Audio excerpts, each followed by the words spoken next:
Bom, vamos começar agora aqui, né, com as estruturas externas da parede celular, tá? Então, a gente começa com o glicocálice, né? O glicocálice é uma estrutura da bactéria que é extremamente importante, que confere a essa bactéria uma certa resistência ao sistema imunológico, porque pelo glicocálice essa bactéria ela consegue passar, né, pelo sistema imunológico, despercebido pelo sistema imunológico, e o glicocálice também permite que ela fique aderida a tecidos específicos. Nós temos então que o glicocálice ele é um revestimento de açúcar, uma substância que vai envolver a bactéria. Ele pode ser viscoso e gelatinoso, composto por polissacarídeo, polipeptídeo. A função do glicocálice é proteger a bactéria, também serve como reserva nutricional se a bactéria passar por momentos, né, onde ela precisa de nutrientes e vai auxiliar a bactéria a se fixar no seu ambiente-alvo, né? Então, a gente viu que bactérias que têm o glicocálice, elas são bactérias que têm uma capacidade muito maior de ficar aderidas ao tecido alvo, porque o glicocálice é formado por açúcares, né? E esses açúcares podem ser reconhecidos, podem se conectar com as proteínas de membrana do tecido específico. Então, é o termo utilizado para essa parte que circunda a célula aqui, tá? Desempenha o papel na aderência e como a bactéria ela tem uma capacidade de aderência maior por conta do glicocálice, ela acaba se tornando mais virulenta. Se a bactéria ela não consegue se fixar ao tecido, ela não vai causar uma infecção naquele tecido. A partir do momento que eu tenho uma bactéria que ela consegue se aderir ao tecido, se fixar ao tecido, ela começa a fazer a infecção naquele local. Então, ela fica muito mais virulenta. Cápsula é quando esse glicocálice está firmemente aderido à parede celular, tá? Aí a gente vai ter a coloração negativa, a aula prática que nós iríamos fazer, por enquanto não deu. E quando esse glicocálice não está tão organizado, ele é chamado de camada viscosa ou camada limosa. Então, aqui eu tenho uma cápsula, uma estrutura bem organizada, que permite que a célula que a bactéria tenha uma adesão maior à célula hospedeira, tá? E ainda permite, facilita que essa bactéria consiga passar despercebido pelo sistema imune. Aqui nós temos alguns micro-organismos, tá? Alguns micro-organismos que são capsulados. A gente consegue entender bem a importância da cápsula quando a gente pega os pneumococos, né, capsulados e os pneumococos não capsulados. Os pneumococos não capsulados, né, que é a mesma bactéria, a mesma estrutura genética da bactéria, né, do pneumococos. Então, esses pneumococos não capsulados, eles não causam pneumonia.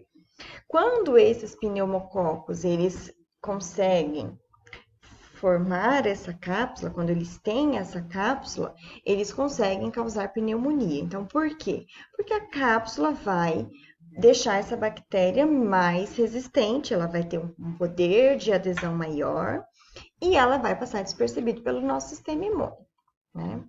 Então, ó, o Streptococcus capsulado vai causar pneumonia.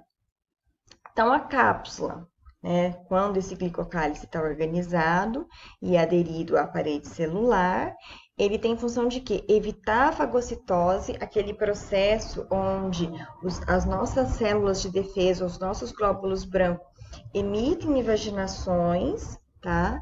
Para englobar a partícula bacteriana, viral, para englobar um micro-organismo e daí fazer a destruição. Então, se a cápsula está presente, né, não tem aquele reconhecimento, né, a nossa célula de defesa não identifica que aquela bactéria é um micro-organismo invasor e não faz essa fagocitose. Então, lembrando, a cápsula ela vai favorecer quem? A bactéria, tá? A cápsula vai aumentar a capacidade de invasão, justamente porque ela passa despercebido pelo sistema imune e porque ela consegue ter uma aderência maior, ela consegue se aderir às células, né, do nosso corpo. aumenta a adesão celular, porque os açúcares da cápsula vão encontrar receptores específicos. Lembram lá que eu desenhei no quadro que eu tenho, então, uma célula. Vou tentar desenhar aqui para vocês. Eu tenho uma célula que tem, né, um receptor específico. Acho que está muito claro, né? E essa bactéria, ela tem ali também na sua superfície o receptor que encaixa adequadamente com a nossa célula específica. Então, quando eu tenho uma bactéria capsulada, aumenta a chance de, na cápsula dessa bactéria, ter esses receptores que vão interagir, vão conectar com as células do nosso corpo. E, além disso, é reserva de água e nutriente para a bactéria. As bactérias têm flagelo, tá? O flagelo, ele é uma estrutura que vai servir para causar o movimento dessa bactéria. As bactérias que não têm flagelo, tá? São atríqueas, né? Elas podem se movimentar daí por fluxo de água, não pelo movimento flagelar. O flagelo tem aqui as três partes, lembrando que o flagelo ele é ancorado na parede celular, ele é uma estrutura pertencente à anatomia da bactéria. As bactérias que são, né, as espiroquetas, elas conseguem se mover mesmo sem flagelo, pela contração dos filamentos axiais, então é como se fosse uma molinha, né? Quando eu aperto uma molinha, ela vai dando uma movimentação, ela vai caminhando para frente. Então, essas bactérias, por conta desse filamento axial aqui, ó, que circunda a bactéria, ela consegue ter uma certa movimentação. Que a gente vê um GIF, né? Como que essa contração desses filamentos axiais permite que ela tenha uma certa movimentação. Fímbrias e pile, muito importante, né? As fímbrias são essas estruturas, tá? Que elas facilitam também na adesão e na fixação das bactérias a tecidos específicos. Aqui a gente consegue ver o flagelo, que é a estrutura que permite a movimentação da bactéria. As fímbrias podem ocorrer de forma homogênea, né? Vão auxiliar na adesão da superfície. Bactérias sem fímbrias, elas não têm tanta capacidade de fixação e não vão causar doenças em organismo sadio. Lembram que qualquer pessoa que seja imunodeprimida, que esteja com o sistema imuno comprometido, qualquer bactéria pode causar uma infecção e pode ser perigoso. Tá? O pile é essa estrutura oca, tá? Que conecta uma bactéria à outra. Esse pile, ele serve para fazer a transferência de material genético. Lembra quando eu estava falando agora há pouco dos pneumococos? Pneumococos com cápsula, pneumococos sem cápsula. Daí o pneumococos, ele pode ter cápsula. Como que o pneumococos vai ter cápsula do nada, né? Ele pode, se você colocar um pneumococo sem cápsula em contato com o pneumococos com cápsula, esse pneumococos com cápsula pode passar a informação, o gene da cápsula para o pneumococo sem cápsula, através de qual processo? Através desse pile. Então, o pile é um tubo que vai conectar uma estrutura proteica, né, como se fosse um tubo, que vai conectar uma bactéria a outra. E através desse pile, ele pode passar uma informação genética específica, como capacidade dessa bactéria que não produzia cápsula passar a produzir cápsula. Através do pile pode ser passado também o quê? Resistência a antibiótico. Uma bactéria, ela não é resistente a antibiótico, ela está em contato, convivendo com uma bactéria que é resistente. Então, a bactéria resistente pode passar para outra bactéria essa informação de resistência através do pile. Então, o pile ele vai fazer transferência de DNA, muitas vezes de genes específicos que conferem uma vantagem evolutiva para a bactéria. Aí nós temos a parede celular, Tá? A parede celular ela é muito importante para a bactéria, tanto que a parede celular é alvo de medicamento, porque a parede celular é o que vai impedir que a nossa bactéria estoure por excesso de água. Lembrando lá, né, do movimento da água por osmose, que quando eu tenho um meio que ele é hipertônico, a tendência eu tenho a entrada de água. E aí essa célula estoura. Então, essa parede celular da bactéria impede que a bactéria estoure por excesso de água. Então, ela vai prevenir a ruptura, vai manter a forma bacteriana, é o ponto de ancoragem para o flagelo, como eu mostrei nas imagens anteriores, e contribui, né, clinicamente ela contribui para as doenças e é o local de atuação de alguns antibióticos. Tamanha a importância da parede celular. Tá? Então, a parede celular é formada de peptídeo glicano, ácido acetilmurâmico com ácido acetilglicosamina, tá? E daí eu tenho aqui, ó, aminoácidos, né? Por isso que ela é a parede celular. Né? Eu contenho aqui aminoácidos que vão fazer uma malha, olha só.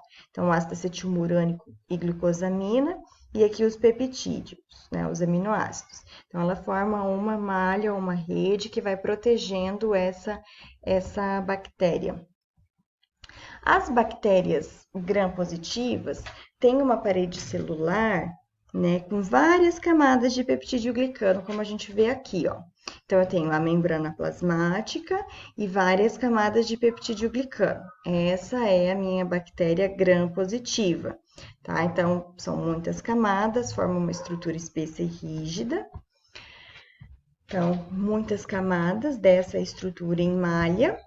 As gram-negativas, ó, elas têm uma pequena camada de peptídeo glicano, a membrana plasmática e ela tem aqui, ó, uma membrana externa.